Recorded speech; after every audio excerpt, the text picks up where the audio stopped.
Assalamualaikum dan selamat sejahtera guys. Welcome back to my channel, My Movie Story. Untuk mendapatkan kesan audio visual yang lebih menarik, anda diminta untuk menggunakan earphone sewaktu mendengar kisah seram ini. Okey guys, ini merupakan sebuah kisah seram yang terjadi kepada 3 orang sahabat yang juga merupakan ahli ekspedisi penjejak paranormal. Kini, jam sudah pun menunjukkan pukul 5.30 petang. Kelihatan 3 orang sahabat baik yang bernama Hasrul, Jamal dan Mus sedang duduk menikmati makanan mereka di kedai mamak sambil membincangkan mengenai projek yang ingin mereka laksanakan pada malam tersebut.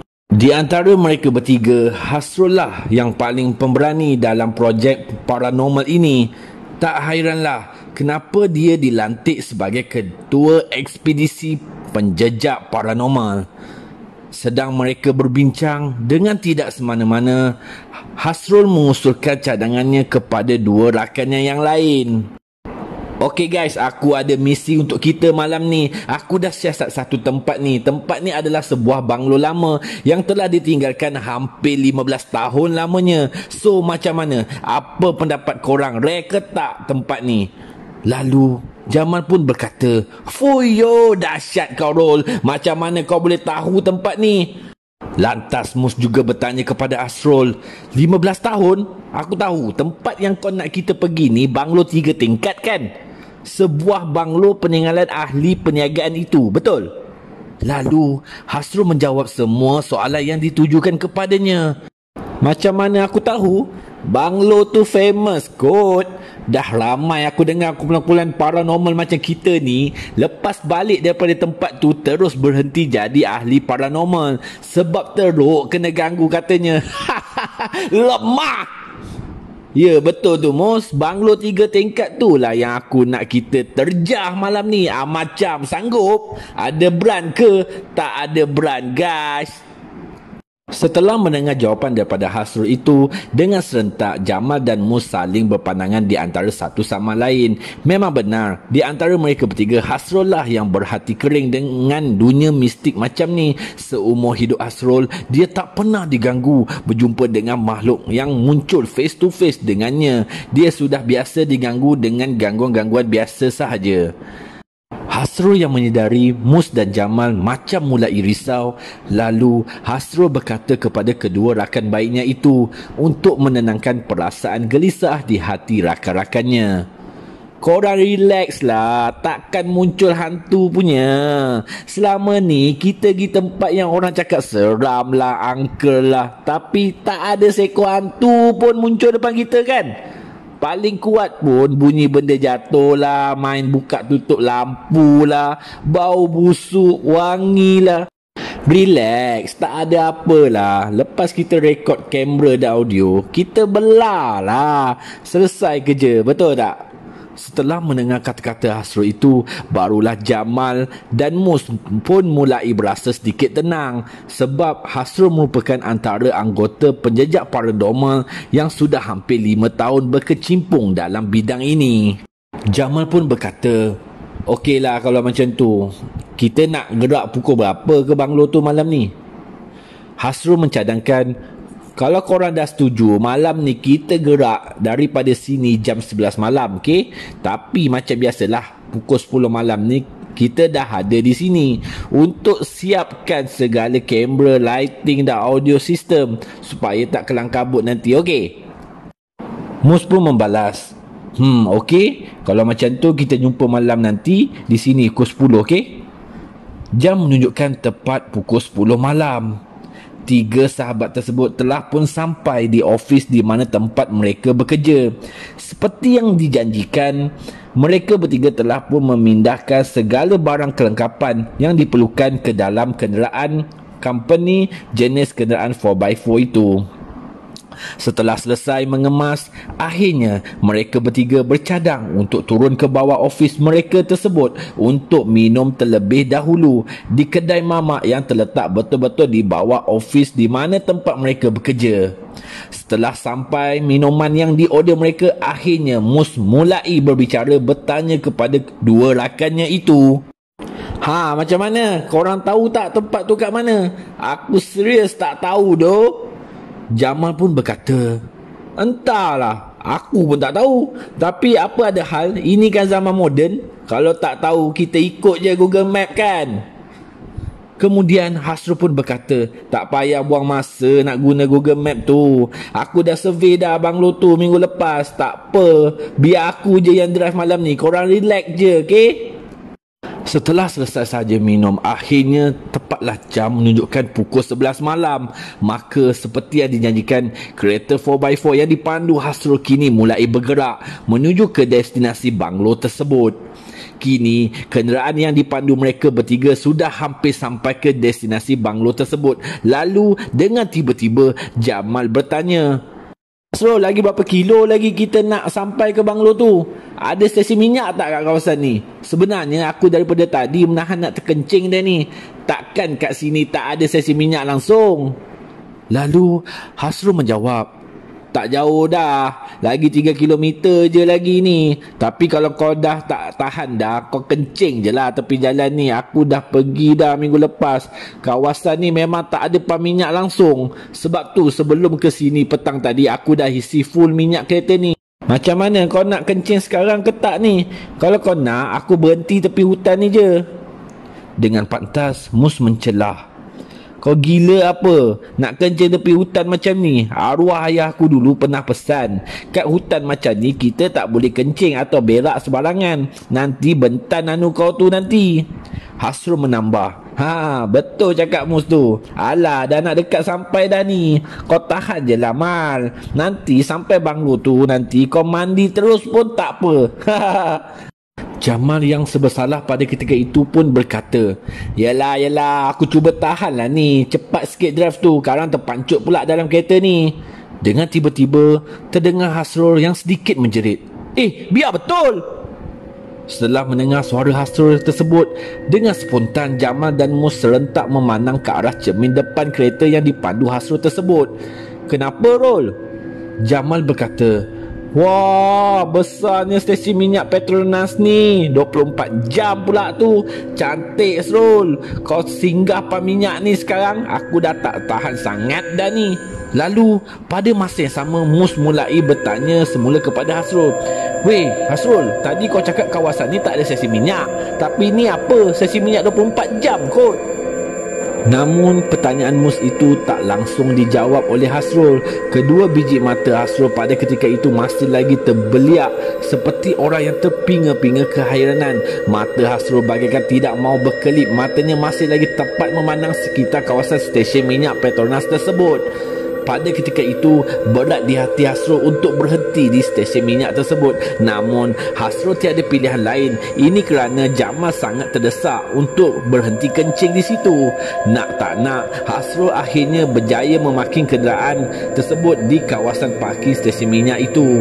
Terbayang di ingatan Hasrul, ketika itu pada minggu lepas, dia bersama-sama rakan sekolahnya yang merupakan bekas penduduk kampung kawasan itu telah membawanya datang ke banglo itu untuk tujuan menunjukkan jalan. Namun ada beberapa pesanan yang dari rakannya itu yang membuatkan dia termenung keheranan. Terbayanglah pesanan kata-kata rakan Hasrul di fikirannya sewaktu dia dan rakannya itu melalui tempat yang sama ini. Hasrul, ingat pesan aku ni. Kalau kau melalui jalan ini pada waktu malam, ramai penduduk kampung atau orang luar yang menggunakan jalan ini pasti akan ternampak dengan stesen minyak Petronas di tepi jalan ni. Hasrul yang keheranan dengan pesanan rakannya itu mulai bertanya, daripada tadi kita lalu kawasan ni, aku tak nampak satu stesen minyak pun. Lantas rakan Hasrul menjawab, ya, sebab sekarang ni kita lalu jalan ni pada waktu siang. kalau malam stesen minyak Petronas kampung ni dikatakan akan menjelma semula. So pesanan aku pada kau, jangan sesekali berhenti atau singgah mana-mana stesen minyak yang kau akan nampak bila kau melalui jalan ni pada sebelah malam nanti, okey? Itulah flashback pesanan daripada rakan Hasrul yang pada ketika itu sedang asyik bermain-main di fikirannya. Tiba-tiba kedengaranlah pintu hadapan dibuka oleh Jamal, dan pada masa yang sama pula pintu belakang dibuka oleh Mus. Spontan Hasrul yang dari tadi berdiam diri mulai bertanya kepada kedua rakannya itu, Weh, korang nak pergi mana ni?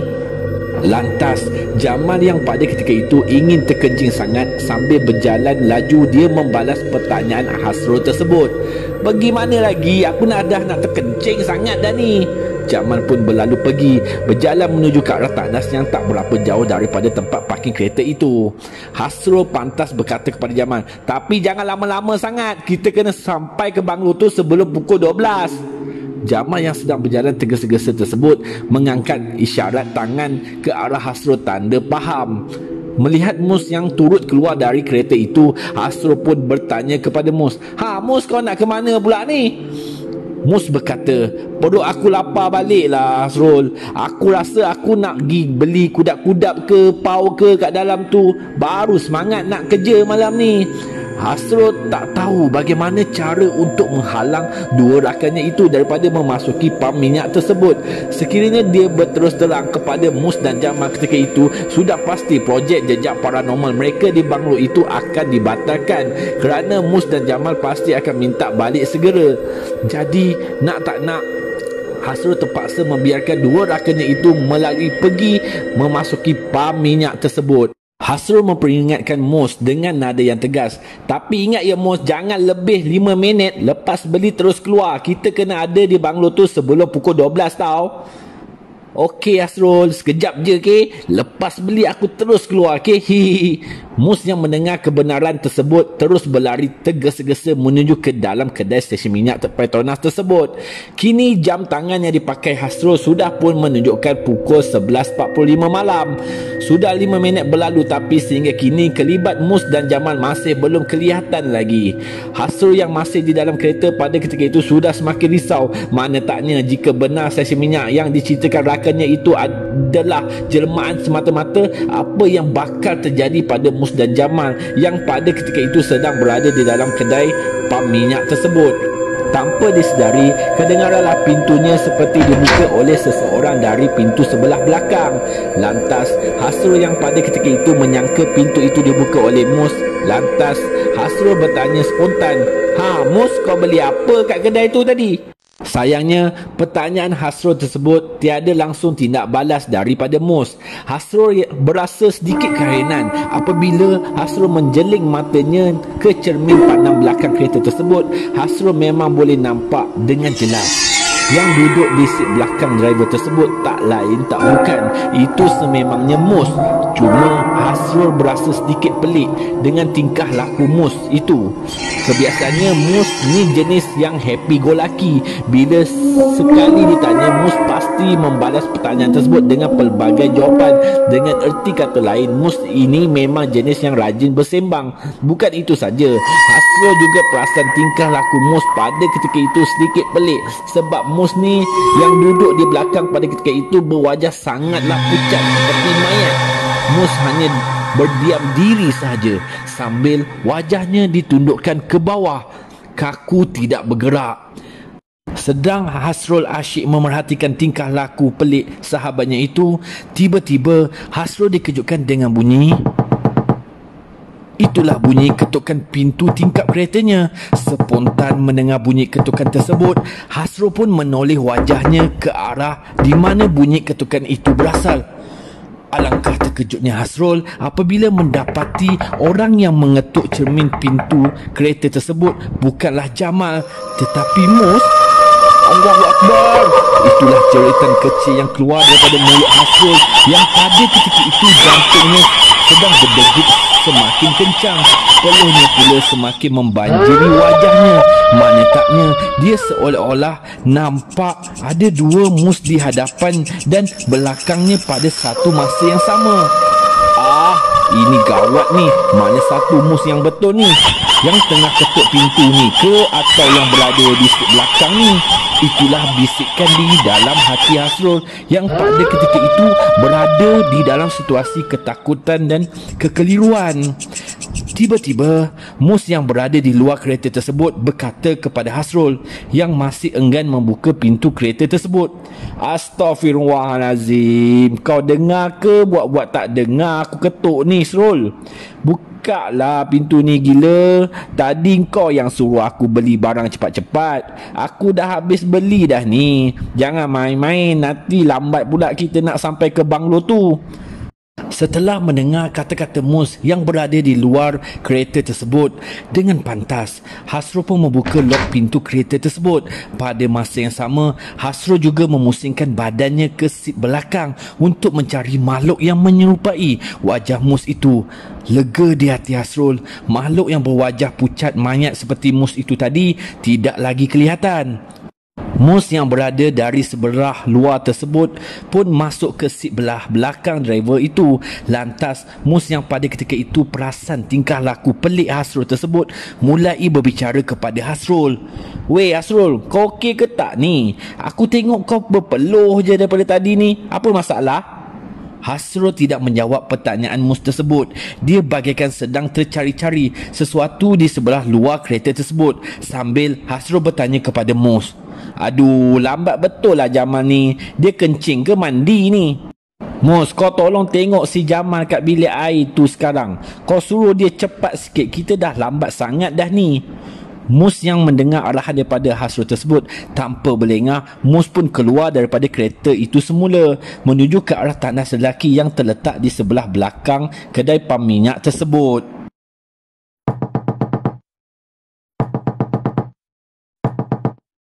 Weh Jamal, cepatlah. Kau buat apa lama-lama dalam bilik air ni? Hasrul dah bising dah tu. Kita kena gerak ke sana sekarang. Buka pintu ni weh. Tempik mus yang pada ketika itu mus sedang memulas-mulas tombol pintu tandas tersebut. Namun usaha mus untuk membuka pintu tandas tersebut masih gagal kerana pintu tandas tersebut seolah-olah sedang berkunci dari sebelah dalam. Tiba-tiba mus terdengar satu suara, seolah-olah suara seperti orang yang sedang berbisik memanggil namanya. Mus, Mus. Spontan mendengar namanya dipanggil, mus dengan pantas memusingkan tubuhnya ke arah belakangnya. Mus seolah-olah cuba mencari tahu siapa yang memanggil dan menyebut namanya pada ketika itu. Sekali lagi mus dikejutkan dengan bunyi pintu tandas terbuka dengan sendirinya. Mus yang pada ketika itu ingin mencari Jamal melangkahkan kakinya perlahan-lahan kembali mendekati pintu tandas tersebut. Sebaik saja mus baru selangkah memasuki ruang tandas tersebut, alangkah terperanjatnya mus apabila mus terlihat ada sekujur tubuh yang terbaring di atas lantai tandas tersebut. Tubuh itu tak lain tak bukan, itu memang tubuh Jamal. Mus yang melihat rakannya yang terbaring di lantai tandas tersebut, mus cuba ingin meluru ke arah Jamal yang terbaring. Namun tiba-tiba langkah kaki mus terhenti apabila mus terdengar, "Weh mus, kau buat apa kat sini?" Lantas mus yang mendengar suara panggilan tersebut sangat mengenali pemilik suara itu. Tak lain tak bukan, itu kan suara Jamal. Bisik di dalam hati mus. Pada ketika itu mus yang mengecam suara tersebut dengan pantas memalingkan wajahnya ke arah sebelah luar tandas tersebut. Namun jantung mus bagaikan ingin meletup kerana berdegup terlalu kencang. Mus mendapati memang benar mus boleh nampak dengan jelas Jamal yang berada di belakangnya pada ketika itu. Mus yang sedang ketakutan pada ketika itu langsung tak mampu membalas pertanyaan Jamal. Mus dengan segera cuba memalingkan semula pandangannya pada jasad Jamal yang terbaring di dalam tandas itu. Namun sekali lagi pandangan mata mus terasa hampir ingin pitam apabila jasad yang didapatinya terbaring di lantai tandas itu ketika tadi ini sudah tidak lagi kelihatan. Di mana jasad itu pergi? bisik Mus di dalam hatinya. Namun dengan pantas, Mus yang tanpa berkata apa-apa terus berlari sambil menarik salah satu lengan Jamal. Jamal yang keheranan hanya ikut berlari sama sambil tangannya ditarik Mus menuju ke tempat parking kereta mereka. Jamal berkata, "Weh Mus, kau nampak apa kat dalam tandas tu? Kenapa kau tarik tangan aku ni, weh?" Sambil dalam keadaan berlari, Mus menjawab, "Cepat, tinggalkan tandas tu sekarang." Hasrul yang memerhati gelagat Mus dan Jamal yang berlari ke arah kereta tersebut sememangnya sudah mengerti apa yang terjadi pada dua rakannya itu. Tu tak lain tak bukan mesti dah kena kacau lah tu, bisik Hasrul di dalam hatinya. Apabila Mus dan Hasrul sampai di kereta tanpa berlengah, Mus menarik Jamal terus masuk ke dalam kereta di seat sebelah belakang. Dengan nada yang sedikit menjerit, Mus berkata kepada Hasrul, "Hasrul, jom kita tinggalkan tempat ni sekarang. Cepat, Hasrul, cepat." Jamal masih lagi terdiam kekeliruan kerana dia masih tidak tahu apa yang dia nampak oleh Mus dalam tandas itu tadi. Hasrul yang sudah bersedia bergerak terus memandu laju meninggalkan pekarangan stesen minyak tersebut. Setelah hampir 100 meter kenderaan yang dipandu Hasrul meninggalkan stesen minyak tersebut.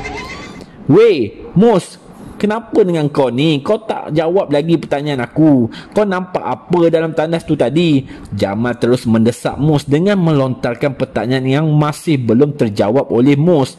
Hasrul yang sejak tadi asyik mengamati kedua rakannya itu melalui cermin pandang belakangnya hanya berdiam diri sahaja kerana di dalam hatinya dia berasa bersalah kerana singgah di stesen minyak tersebut.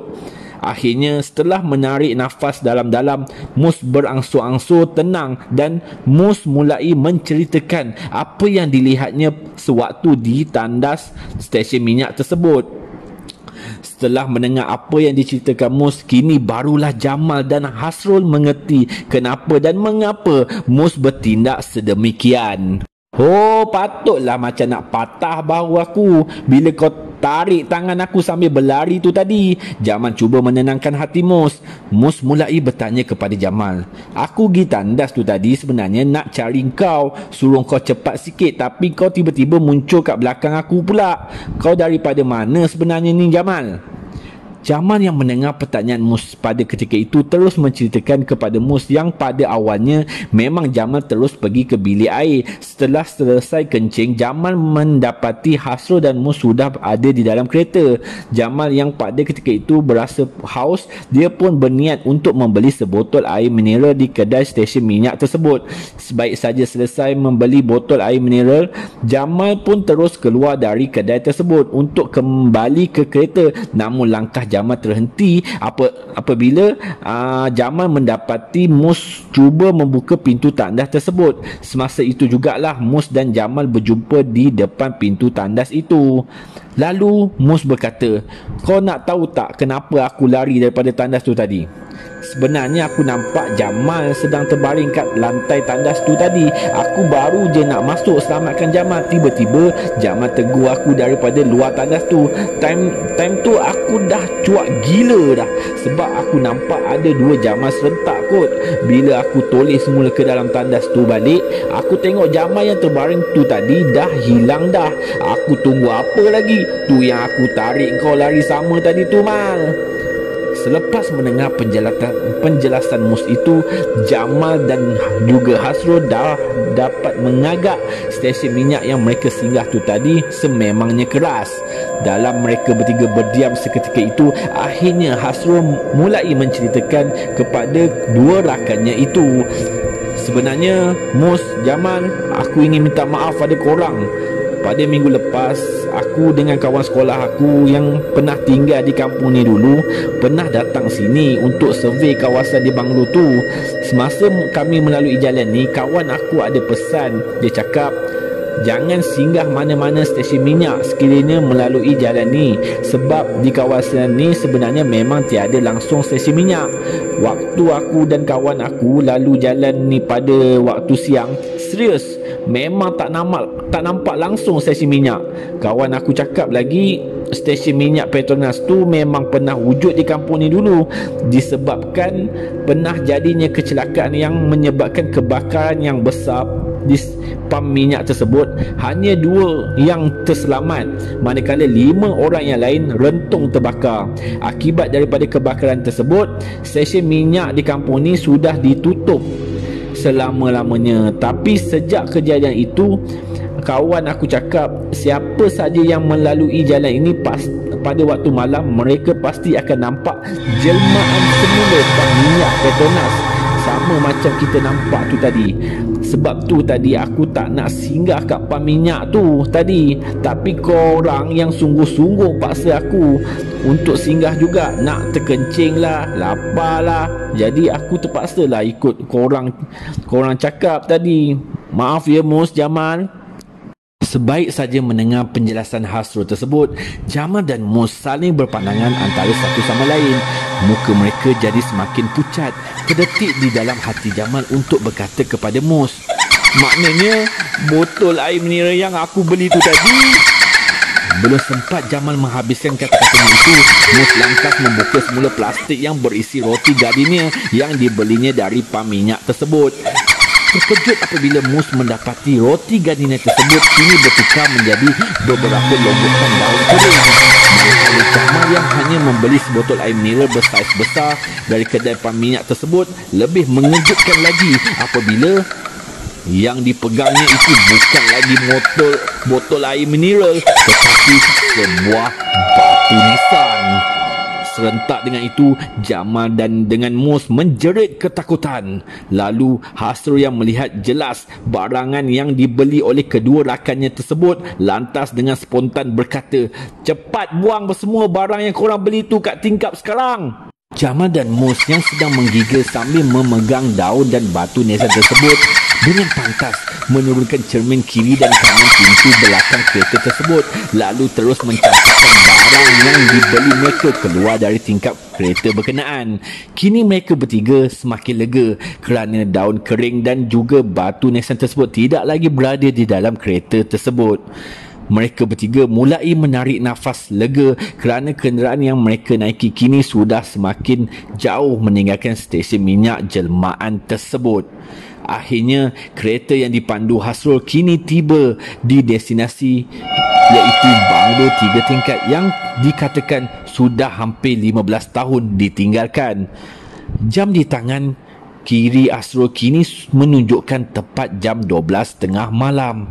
Kawasan di sekitar banglo tersebut terasa begitu suram apabila tiada lagi bekalan elektrik dan air di kawasan banglo ini. Mana taknya sudah 15 tahun banglo mewah ini ditinggalkan, tiada lagi berpenghuni. Tak heranlah kenapa tiada lampu jalan sepanjang perjalanan ke banglo ini. Kelihatan hanya cahaya sinaran bulan sahaja yang menerangi kawasan di sekitar banglo ini. Baru sahaja Hasrul ingin keluar daripada kereta tersebut, Jamal pun mulai bertanya kepada Hasrul, Rol, betul ke kita nak teruskan misi kita malam ni? Aku rasa tak sedap hatilah dengan tempat ni. Mus yang daripada tadi berdiam diri juga turut berkata, lah Rol, seram tadi pun tak habis lagi. Ni dah nak kena masuk tempat macam ni pula. Aku risaulah Rol, apa kata kalau kita pergi tempat ni hari lain je? Hasrul yang menyedari kerisauan dua rakannya itu cuba menenangkan kedua rakannya itu dengan berkata, aduh korang ni relax lah, jangan risau, aku kan ada. Kita bukan sehari dua buat misi tempat-tempat macam ni. Jangan takut bro, kat pam minyak tadi pun korang hanya diganggu je kan, bukan kena cekik dengan hantu tu pun. Lagipun kita dah susah payah datang jauh-jauh ke sini, takkan kita nak balik macam tu je, betul tak? Mus yang mendengar jawapan balas daripada Hasrul itu lalu berkata, kau bolehlah cakap macam tu Rol, bukan kau yang kena ganggu kat pam minyak tu tadi, aku dengan Jamal yang kena.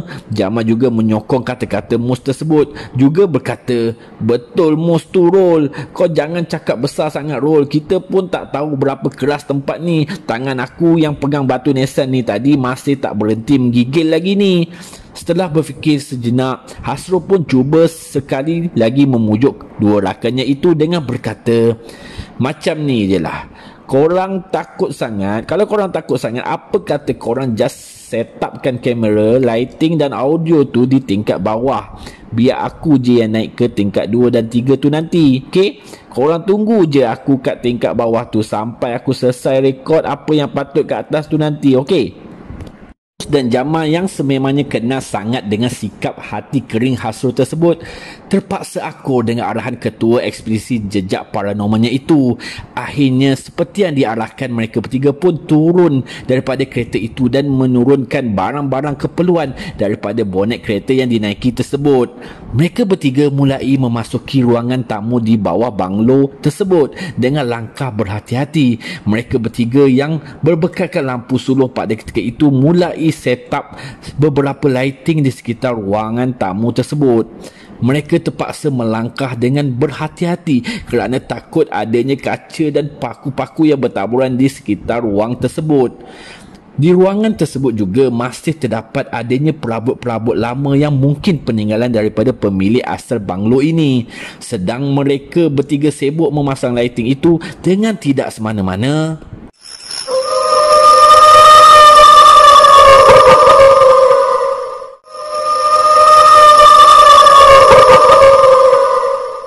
mereka bertiga saling berpandangan di antara satu sama lain. Lantas Mus pun berkata, "Weh, aku pernah dengar orang tua-tua dulu pernah berpesan kalau bunyi anjing menyalak terdengar jauh, tandanya benda tu dekat dengan kita. Tapi kalau bunyinya kuat macam ni, tandanya benda tu berada jauh daripada kita." Jamal pun menarik nafas lega sebab bunyi yang mereka dengar ketika ini memang kuat. Jamal pun membalas kata-kata Mus tersebut. Nasib baik bunyinya kuat kan Mus? Dengan tidak semana-mana, Hasrul yang mendengar perbualan dua rakannya itu spontan menyampuk dengan berkata, "Weh, cuba korang perhatikan betul-betul bunyi anjing tu. Bukan semakin slow ke?" Mus dan Jamal yang mendengar pertanyaan Hasrul tersebut, mereka mulai merasa cemas kembali kerana memang benar kata-kata Hasrul itu. Bunyi salakan anjing yang tadinya kuat kini sudah mulai semakin sama-sama menjauh. Jamal dan Mus yang tak tentu arah pada ketika itu sudah terdiam seketika. Kini bulu roma mereka bertiga serentak meremang seakan-akan seperti ada sesuatu yang sedang mendekati mereka pada ketika itu. Hasrul yang menyedari akan kehadiran makhluk yang tak diundang tersebut mulai berkata, "Tak apa, korang tunggu je kat bawah ni, okay? Biar aku pergi record kat atas. Kalau korang jumpa apa-apa kat bawah ni, korang record je, okay?" Serentak dengan itu juga, Hasrul pun mulai membuka langkahnya untuk menaiki anak tangga ke tingkat 2 banglo tersebut. Mus dan Jamal yang ditinggalkan Hasrul pada ketika itu mulai berjalan beriringan rapat bagi mengurangi rasa takut mereka pada ketika itu. Jamal mulai bertanya kepada Mus, "Weh Mal, sekarang pukul berapa ya?" Mus yang sememangnya sedang memakai jam lantas menjawab, "Dah pukul 1.45 pagi dah ni. Kenapa?" Tiba-tiba mereka terdengar bunyi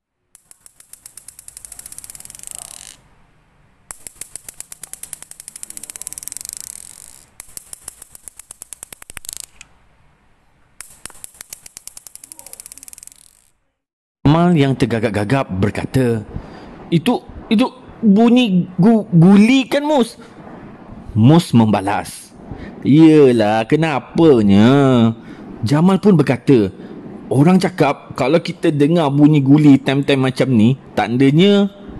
Mus yang sedang memegang kamera pada ketika itu pun membalas kata-kata Jamal tersebut dengan berkata, "Ya, aku tahu. Tandanya memang ada entiti kat rumah ni. Kau relax je Mal. Kita kan berdua kat sini." Mereka yang mendengar bunyi guli tersebut hanya terus merekod bunyi tersebut agar boleh dijadikan bahan bukti hasil misi mereka bertiga pada malam itu. Akhirnya sampailah Jamal dan Mus di ruangan dapur banglo tersebut. Mereka pun mulai merekod keadaan di sekitar dapur itu. Dengan tiba-tiba sekali lagi mereka berdua dikejutkan dengan bunyi. Itulah bunyi tingkap dapur tersebut. Jamal dan Mus melihat dengan jelas tingkap dapur tersebut sedang buka dan tutup dengan sendirinya. Mus berkata, "Relax lah Mal. Dia nak sakat kita lagi tu." Jamal yang ketakutan berlindung di belakang Mus sambil memegang kedua bahu Mus dari belah belakang. Tiba-tiba Jamal terasa ada orang yang sedang memegang kedua bahunya juga dari belakangnya itu. Jamal yang semakin cemas perlahan-lahan menoleh ke arah kiri dan kanan bahunya tersebut. Alangkah terkejutnya Jamal apabila dengan jelas dia nampak bahunya sedang dipegang oleh sepasang tangan yang kelihatan berkedut-kedut seperti tangan orang tua. Dengan pantas Jamal pun menoleh ke belakang. Jamal menjerit ketakutan, lepaskan aku! Mus yang sewaktu itu sedang asyik merekod tingkap dapur yang terbuka dan tertutup sendiri itu juga berasa keheranan setelah mendengar jeritan keras Jamal itu. Lantas Mus perlahan-lahan memusingkan kameranya ke arah Jamal. Alangkah terkejutnya Mus apabila dia seakan-akan tidak percaya dengan apa yang dilihatnya pada ketika itu. Mus nampak dengan jelas di belakang Mus pada ketika itu ada sosok makhluk hitam yang bertanduk di kepalanya, manakala kedua belah tangan makhluk itu sedang menggenggam erat kedua belah bahu Jamal. Mus yang pada ketika itu masih merakam menjadi menggeletar ketakutan. Mana taknya mata makhluk itu bercahaya kemerahan sedang memarahinya pula. Sebenarnya pada waktu Jamal menjerit itu tadi, rupa-rupanya Jamal terus jatuh pingsan. Manakala di antara mereka bertiga, Jamal merupakan ahli baru dalam kumpulan penjejak paranormal ini. Dia baru sebulan join kumpulan ini. Misi di banglo ini merupakan misi keduanya. Walaupun Mus sudah hampir 6 bulan join misi-misi jejak paranormal ini, inilah pengalaman misi yang paling seram dalam hidupnya kerana dia boleh nampak jelas sosok hantu di hadapannya sekarang ini. Mus yang risaukan keadaan Jamal sedang pingsan. Pada ketika itu Mus bertekad untuk menyelamatkan Jamal dengan cuba menarik salah satu tangan Jamal. Tangan kanan Mus akhirnya berjaya mencapai tangan kiri Jamal. Setelah itu, sambil memeluk kamera di tangan kirinya, Mus dengan sekuat tenaga berlari sambil menarik tangan Mus untuk melarikan diri jauh dari makhluk bertanduk tersebut. Syukur, Alhamdulillah, itulah ucapan di dalam hati Mus setelah berjaya menyeret tubuh pingsan Jamal itu kembali semula ke ruangan tamu banglo itu. Setelah yakin makhluk tersebut tidak mengejar mereka di ruangan tamu tersebut, akhirnya Mus pun perlahan-lahan meletakkan kamera di tangan kirinya itu ke lantai.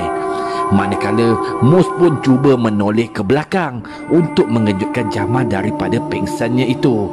Namun sekali lagi Mus dibuat terperanjat ketakutan. Tangan kanannya menggeletar kuat. Mana taknya Mus mendapati dia tidak lagi menggenggam tangan Jamal pada ketika itu.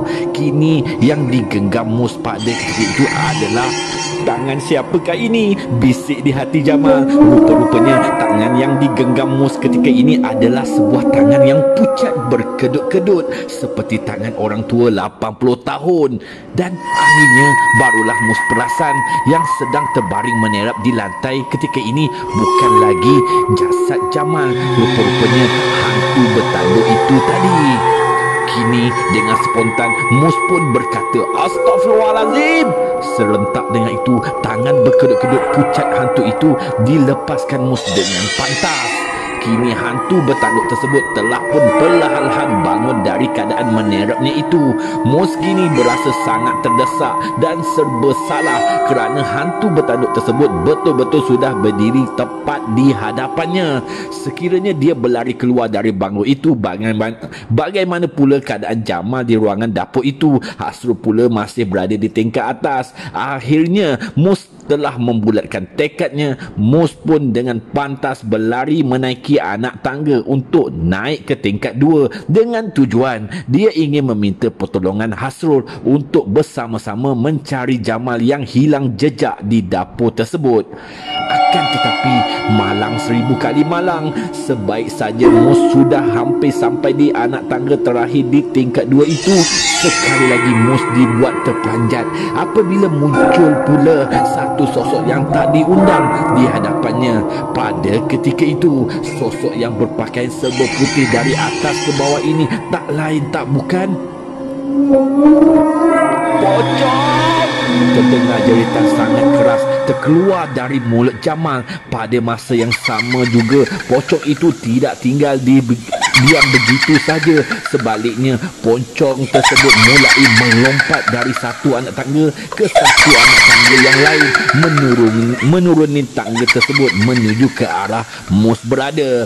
Mus yang melihat pocong yang menuruni tangga tersebut menjadi semakin mati akal untuk berfikir normal. Mau tak mau, Mus pun terpaksa melangkah secara tergesa-gesa berundur ke belakang untuk menuruni anak tangga itu semula.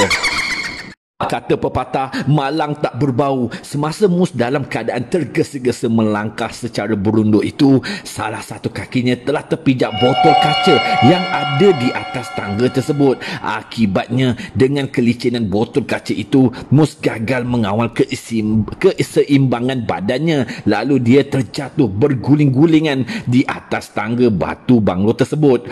Mungkin akibat kerap kali kepala Mus terhentak di atas tangga tersebut, kini Mus tidak lagi mampu bergerak kerana sudah tidak sedarkan diri lagi. Kini mari kita beralih cerita kepada Hasrul yang kini berada di tingkat 2 banglo ini. Bermula, Hasrul yang menaiki tangga ke tingkat 2 dengan hanya berbekalkan kamera perakam video yang dipegang kemas di tangannya. Dia juga memiliki torchlight yang terpasang di kepalanya. Akhirnya, sebaik saja Hasrul melangkah masuk ke ruangan di tingkat 2 tersebut, dia mendapati di ruangan tersebut terdapat beberapa bilik kelihatan. Bilik-bilik tersebut sudah bersepah-sepah dengan daun-daun kering dan pelbagai sampah sarap. Hasrul masih terus merakam keadaan sekeliling ruangan tingkap 2 tersebut dengan kamera perakamnya. Namun, secara tiba-tiba, Hasrul tersentak apabila dia yang memasuki bilik master room di tingkat 2 tersebut tercium bau wangian yang teramat sangat. Bau wangi ini sepertinya berasal daripada bunga. Bau harumnya semerbak.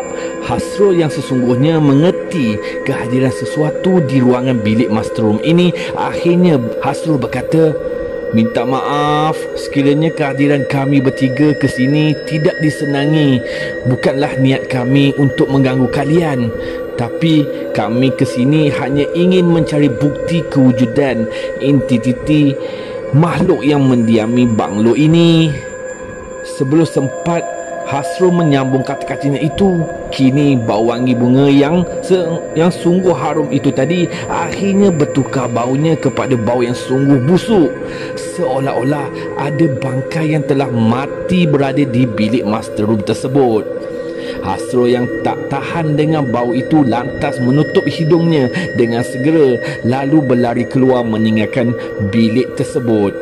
Sebenarnya tujuan Hasrul berdialog dengan penunggu atau makhluk tersebut adalah kerana Hasrul ingin makhluk tersebut memunculkan jasad asli mereka di hadapan kamera yang dibawanya pada ketika itu.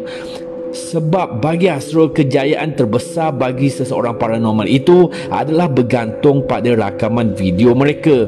Sekiranya penampakan sosok hantu tersebut dapat dirakam dengan jelas, maka tontonan video yang mereka hasilkan itu pasti akan mendapat sambutan yang lumayan di sosial media. Tiba-tiba Hasrul terdengar suara Jamal sedang memanggil namanya. "Rol, tolong aku. Tolong aku, Rol." Itu bukan ke suara Jamal? Bisik di dalam hati Hasrul yang pada ketika itu menjadi tertanya-tanya kerana suara Jamal yang didengarnya itu bukanlah berasal daripada tingkat bawah, tapi suara tersebut datangnya dari tingkat 3 banglo itu. Itulah kenapa Hasrul berasa curiga kenapa suara Jamal boleh memanggilnya dari tingkat 3.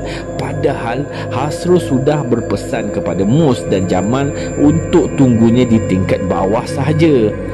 Dengan tiba-tiba, sekali lagi jantung Hasrul dibuat berdegup kencang semula kerana Hasrul ternampak dengan jelas Jamal sedang menuruni satu persatu anak tangga dari tingkat 3 itu ke tingkat 2 di mana Hasrul berada sekarang ini. Hasrul pun bertanya kepada Jamal yang pada ketika itu sedang berada kaku di atas tangga tersebut. "Weh Jamal, kau buat apa kat tingkat atas tu? Kan aku cakap tunggu aku kat bawah je." Jamal yang berdiri kaku di atas tangga tersebut seolah-olah tidak mendengar pertanyaan Hasrul itu. Lantas Jamal perlahan-lahan menaiki tangga tersebut, naik ke tingkat 3 pula tanpa menghiraukan pertanyaan Hasrul. Hasrul yang ditinggalkan begitu saja oleh Jamal dibuat terpinga-pinga. Hasrul yang berasa pelik dengan tingkah laku sahabatnya itu lantas membuka langkahnya untuk mengekori Jamal naik ke tingkat 3. Setibanya Hasrul di tingkat 3 itu, Hasrul melihat keadaan sekeliling di tingkat 3 itu jauh lebih gelap berbanding tingkat 2 yang lain. Suasana di tingkat 3 juga jauh lebih membahang panas. Hasrul menyuluh torchlightnya, namun Hasrul sudah tidak nampak lagi kelibat Jamal. Pada masa itu Hasrul tertanya-tanya di dalam hatinya, ke mana perginya si Jamal ni? Bukan tadi dia ada kat depan aku ke? Lantas dengan spontan Hasrul memanggil rakannya itu. "Weh Jamal, ke mana kau pergi ni Jamal? Jamal?" Namun panggilan Hasrul tersebut tidak langsung disahut oleh Jamal. Jamal yang tadinya berada di hadapan Hasrul dalam jarak yang beberapa langkah kini sudah hilang dari pandangannya. Sebaik saja Hasrul sampai di tingkat 3 ini. Ke manakah perginya Jamal?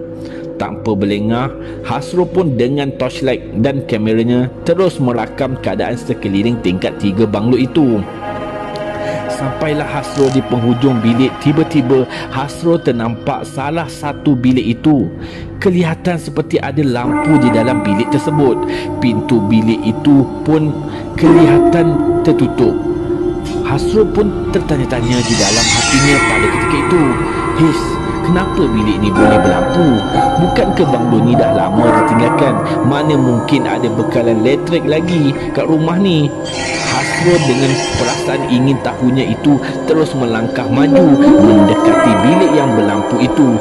Sebaik saja Hasrul sampai betul-betul di hadapan pintu bilik itu, Hasrul pun berkata, Jamal, kau kat dalam bilik ni ke?" Namun pertanyaan Hasrul tersebut tidak langsung ada tindak balas. Suasana pada ketika itu sungguh suram. Hasrul tanpa berlengah terus mencapai tombol pintu bilik tersebut dengan tujuan Hasrul ingin membuka dan melihat adakah Jamal berada di dalam bilik itu.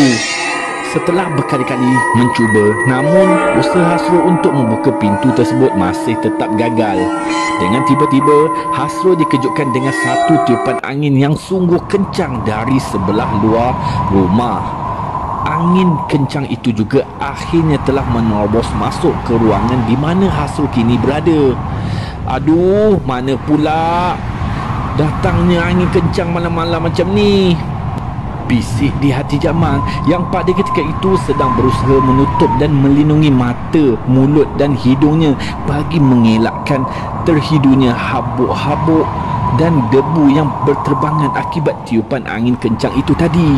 Setelah hampir 60 saat berlalu, kini tiupan angin kencang berkenaan kembali reda. Hasrul yang pada ketika itu sedang membelakangi pintu bilik yang masih bercahaya berkenaan. Hasrul berasa tersentak seketika apabila dia dapat merasakan seperti ada sesuatu yang sedang menghampirinya dari arah belakang pada ketika itu. Pada masa itu juga bulu rumah Hasrul sudah kembali berdiri tegak. Dengan tiba-tiba Hasrul yang berasa seram pada ketika itu perlahan-lahan cuba mengusingkan badannya ke arah belakang di mana pintu bilik bercahaya itu berada. Alangkah terkejutnya Hasrul apabila mendapati pintu yang tadinya terkunci itu kini perlahan-lahan terbuka dengan sendirinya. Padahal baru sekejap tadi Hasrul berkali-kali gagal membuka pintu bilik tersebut. Kini pintu bilik itu sudah terbuka luas, bagaikan menjemput Hasrul untuk masuk ke dalamnya. Akhirnya Hasrul bertekad dengan bertemankan video kamera di tangannya itu. Perlahan-lahan kaki Hasrul membuka langkahnya untuk memasuki ke dalam ruangan bilik tersebut. Sekali lagi Hasrul dibuat terkejut apabila di dalam bilik tersebut terdapat ada dua jasad yang pada ketika itu jasad-jasad tersebut sedang terbaring kaku di bawah selimut putih yang menutupi kedua wajah mayat tersebut. Hasrul yang melihat kedua-dua tubuh yang terbaring kaku di hadapannya itu menjadi dibuat tertanya-tanya siapakah wajah di sebalik selimut putih ini yang menutupi kedua tubuh badan yang sedang terbaring kaku di lantai bilik itu. Sedang Hasrul asyik mengamati kedua jasad terbaring tersebut, kini hati Hasrul mulai tersentak. Mana taknya Hasrul sememangnya kenal akan pemilik kasut yang sedang dipakai oleh kedua jasad yang sedang terbaring di bawah selimut putih itu. Dengan tidak semana-mana Hasrul berkata di dalam hatinya, bukankah kasut tu kasut?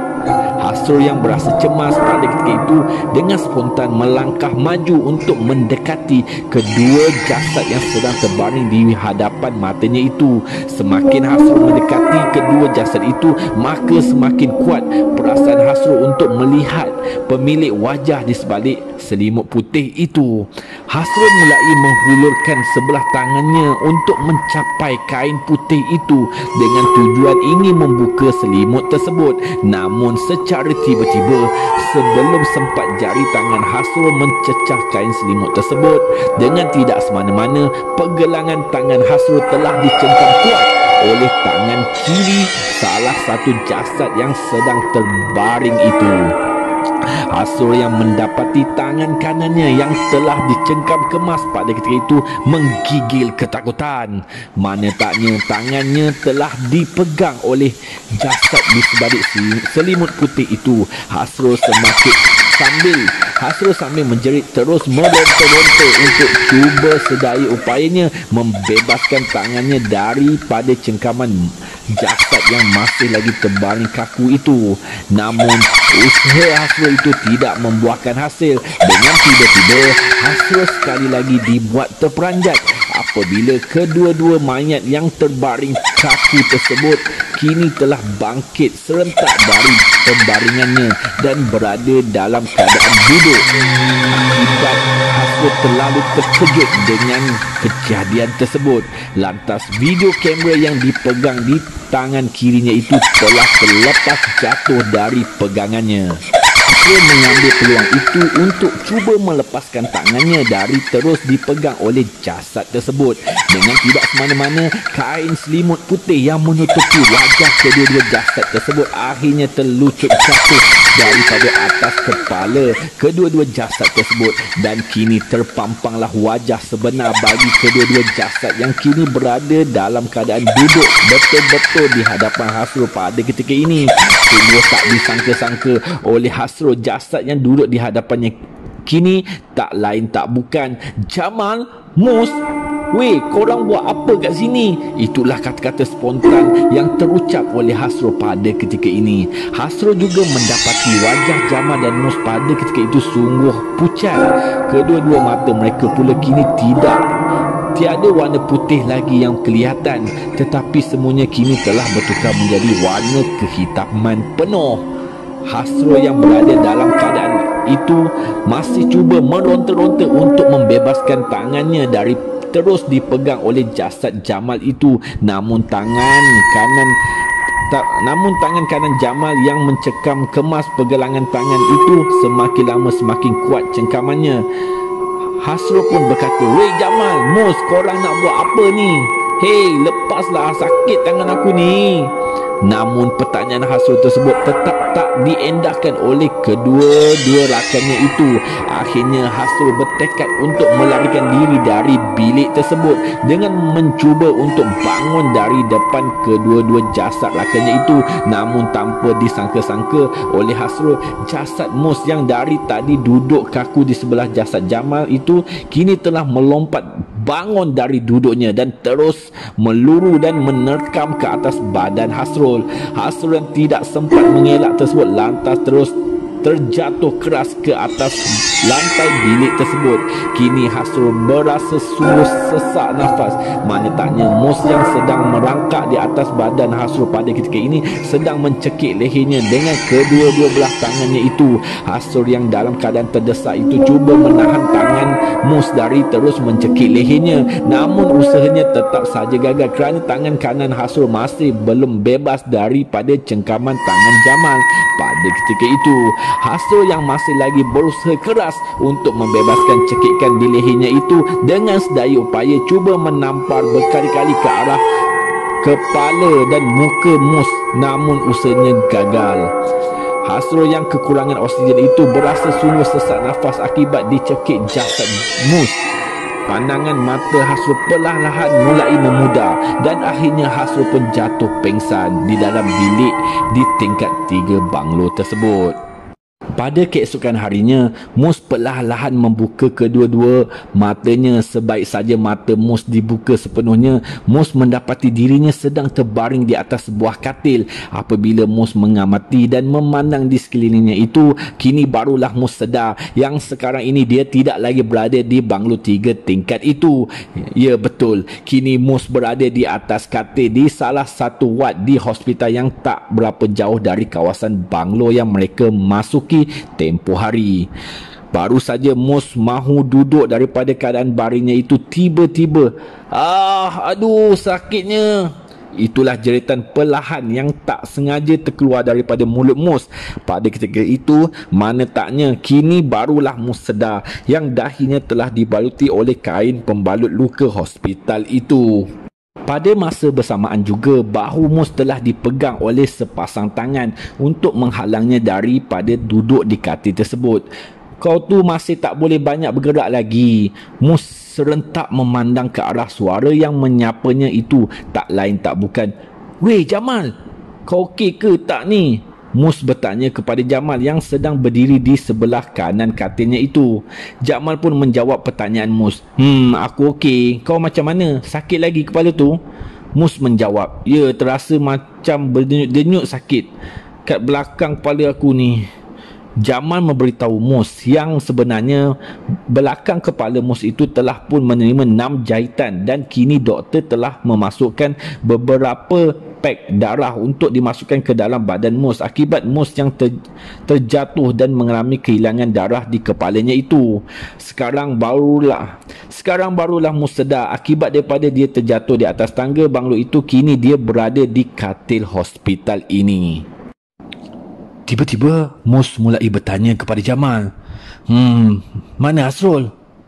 Jamal yang mendengar pertanyaan Mus tersebut hanya berdiam diri seketika. Jamal mulai berjalan menghampiri katil Mus tersebut. Kemudian perlahan-lahan Jamal melabuhkan punggungnya dan duduk di atas kerusi yang berhampiran di sebelah katil pembaringan Mus itu. Melihat pertanyaannya masih tidak dijawab Jamal, Mus sekali lagi mendesak dan bertanyakan keberadaan Hasrul kepada Jamal. Akhirnya setelah didesak oleh Mus, Jamal pun mulai menceritakan kepada Mus akan apa yang terjadi setelah Jamal tersedar daripada pengsannya pada ketika dia di dapur banglo itu. "Waktu tu Mus, aku baru je tersedar daripada pengsan aku. Aku terasa sakit yang teramat sangat di kedua-dua belah bahu aku time tu. Aku pun cuba duduk sebentar untuk melegakan rasa sakit di bahu aku ni. Sedang aku mengurut-ngurut bahu aku tu, aku tercium satu bau yang pelik. Bila aku amati bau itu betul-betul, baru aku perasan sebenarnya itu bau kemeyan. Sudah, siapa pula bakal kemenyan dalam banglo ni? Astaghfirullahalazim." Aku menjerit kerana terperanjat bercampur ketakutan. Mana taknya, aku sangkakan aku masih berada di dapur banglo itu lagi. Rupa-rupanya Aku perasan kini aku berada di atas kubur. Aku pun bingkas bangun.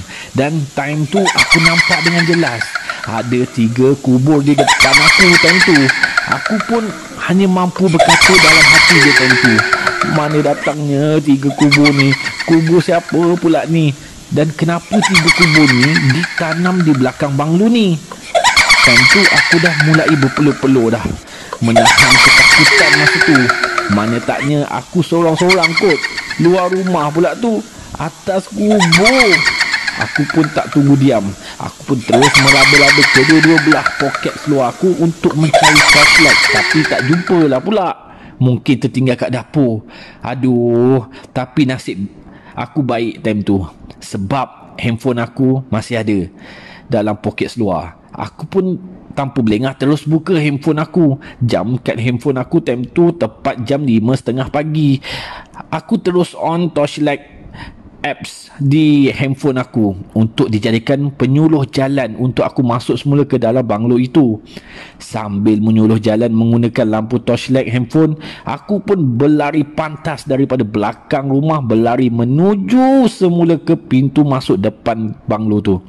Sebaik saja aku melangkah masuk daripada pintu depan banglo tu, sekali lagi aku menjerit ketakutan apabila aku mendapati ada sekujur badan yang terbaring kaku di atas tangga di ruangan tamu banglo tu. Bila aku semakin menghampiri jasad yang terbaring tu, aku pun menyuluh jasad itu dengan handphone aku. Dan jasad yang terbaring itu tak lain tak bukan, itu adalah jasad kau, Mus. Aku nampak kepala kau berlumuran darah masa tu. Tanpa berlengah, aku pun terus memapah tubuh kau. Aku papah tubuh kau untuk terus aku bawa ke dalam kereta masa tu. Masa tu juga hanya Tuhan saja yang tahu betapa cemasnya aku dengan kepala kau yang berlumuran darah lagi di kepala. Time tu, Mus, aku tengok jam di handphone aku pukul 5.30 pagi dah. Nak tak nak aku terpaksa juga masuk semula ke dalam banglo tu untuk cari keberadaan Hasrul di tingkat atas banglo tu. Masa tu jantung aku berdegup sangat kencang. Mana taknya ini kali pertama dalam sejarah hidup aku untuk mengabaikan perasaan takut semata-mata untuk menyelamatkan rakan-rakan aku masa tu. Tiba-tiba aku terdengar bunyi suara orang menjerit minta tolong. Tolong aku! Tolong aku! Suara itu berasal daripada tingkat 3 banglo ni. Ya, itu sememangnya suara Hasrul. Apa yang terjadi pada dia di tingkat atas tu? Dengan membulatkan tekad demi untuk menyelamatkan Hasrul, aku akhirnya terpaksa kembali melangkah masuk semula ke dalam banglo tu. Setelah masuk, aku pun perlahan-lahan melangkah dengan menaiki anak tangga untuk naik ke tingkat 2 banglo itu. Sebaik saja aku sampai ke tingkat 2, aku dapat merasakan perasaan seram aku waktu tu jadi bertambah 2 kali ganda berbanding di tingkat bawah tadi. Sedang aku asyik memati di sekeliling aku time tu, tiba-tiba di tingkat 2 tersebut aku terhidu bau. Bau ini sangatlah busuk, seolah-olah ada bangkai yang telah mati ditinggalkan di tingkat 2 ni. Aku yang tak tahan dengan bau busuk tu terus menutup hidung aku. Dan dengan tiba-tiba aku terdengar bunyi seolah-olah bunyi hentakan kaki, seperti orang yang sedang melompat-lompat. Aku yang kehairanan dapat merasakan kehadiran sesuatu terus memalingkan wajahku ke belakang. Alangkah terkejutnya aku, Mus. Pada masa tu aku ternampak dengan jelas ada sosok pocong sedang melompat-lompat dekat belakang aku. Pocong tu berada di anak tangga tingkat bawah, manakala aku kini berada di tingkat atas tingkat 2. Pocong tu tak tinggal diam. Pocong tu terus melompat-lompat dari satu anak tangga ke satu anak tangga yang seterusnya naik menuju ke arah di mana aku berada pada ketika itu. Pada masa bersamaan juga, sekali lagi aku terdengar suara jeritan Hasrul meminta tolong. Tolong aku!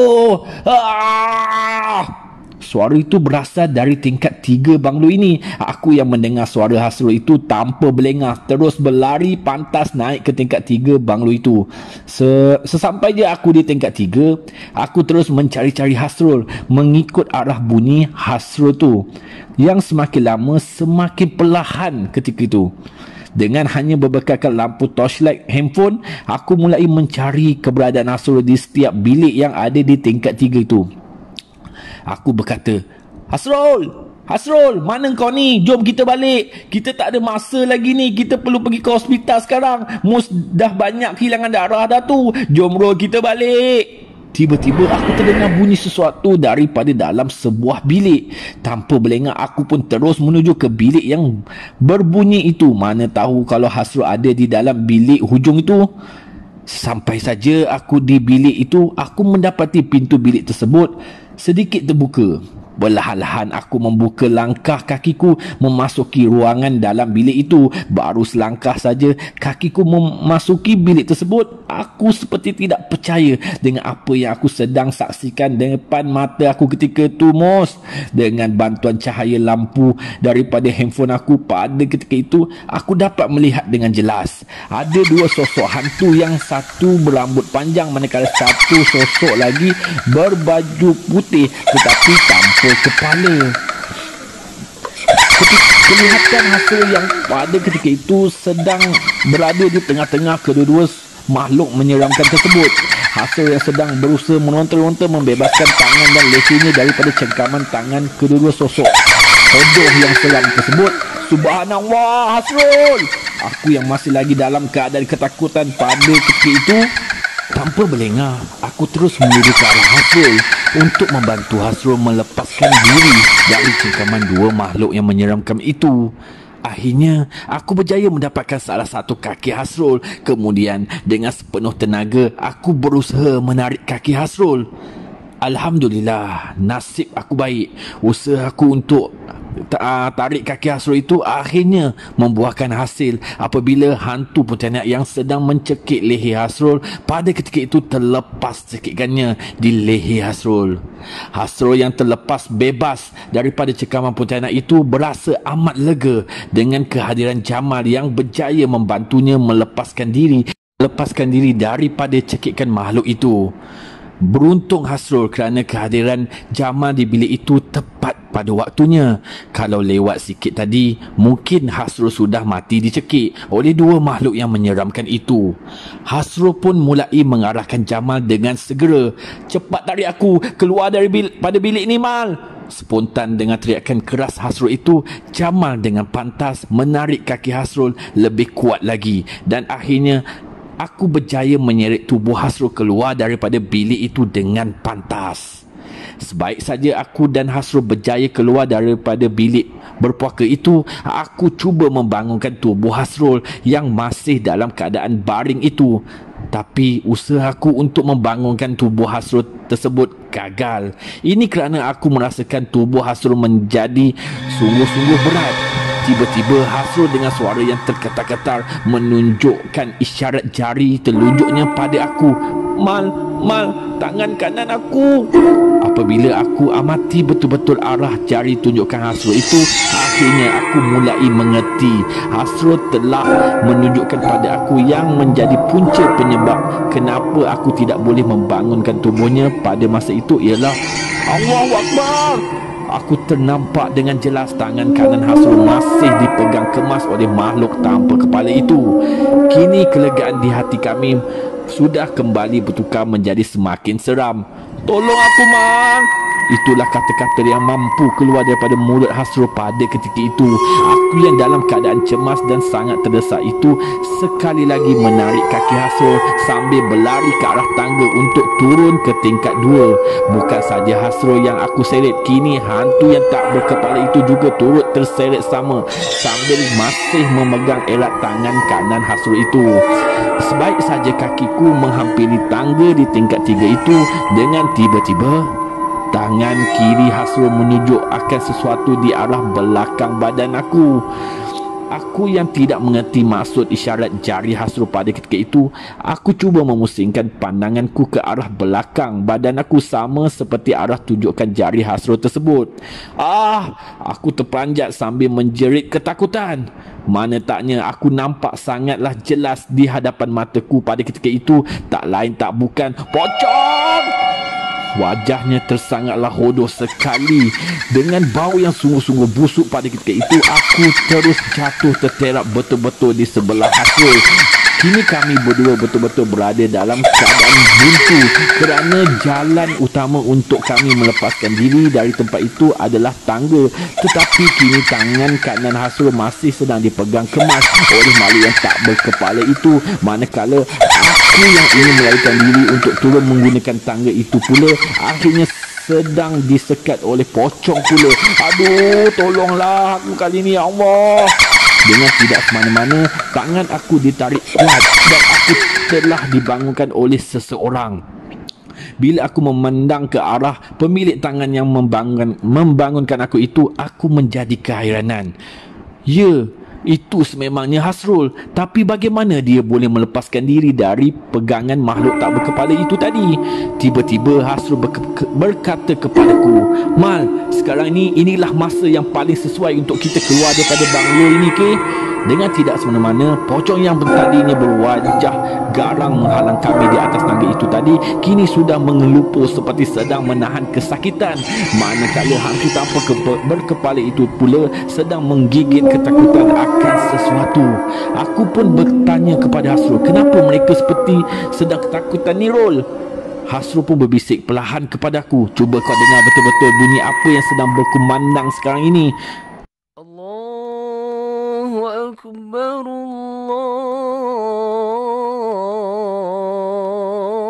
Allahu Akbar, Allahu Akbar, Allahu